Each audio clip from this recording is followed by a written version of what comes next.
qui mérite vraiment d'être mieux, parce que dans cette configuration carbone brut, avec les différents équipements de la dispo, c'est vraiment une voiture qui est extraordinaire. Les amateurs d'hypercar ne seront pas déçus de marcher un petit peu sous le soleil pour aller voir cette voiture qui se cache donc dans le fond de l'Expo 6.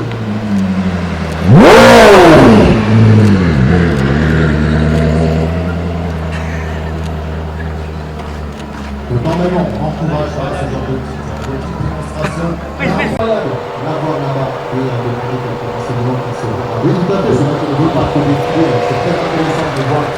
Bon, si vous l'avez remarqué, on a enregistré directement ces deux catégories, finalement, les communications donc on s'est permis d'enchaîner directement les deux catégories afin que vous puissiez profiter de toutes ces autos.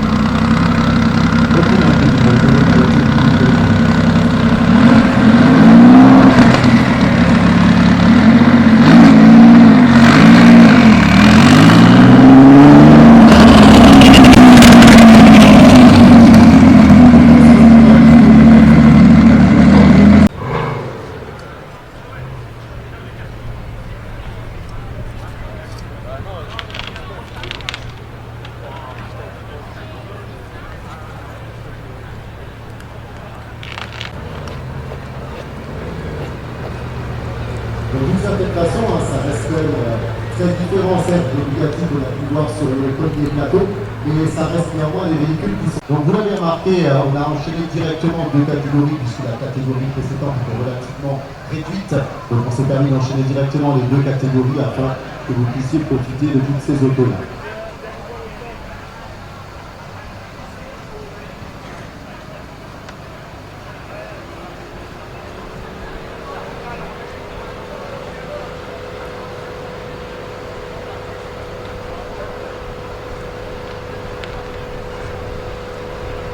Aucune inquiétude, votre podium a été illimité.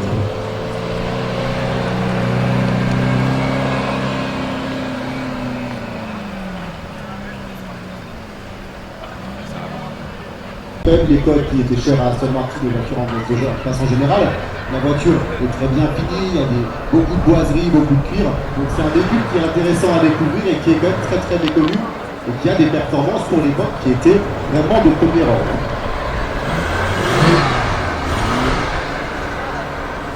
Alors c'est assez surprenant parce qu'en fait, on n'a pas l'impression de voir une Aston Martin dans toutes les réponses à vous donner.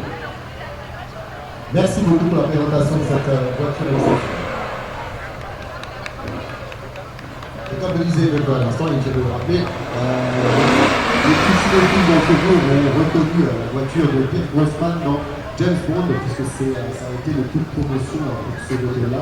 Ça se le rappelle tout le temps. On laisse les mains dans les poches et on n'hésite pas surtout à aller voir les propriétaires pour qu'ils vous expliquent un petit peu ces joyaux.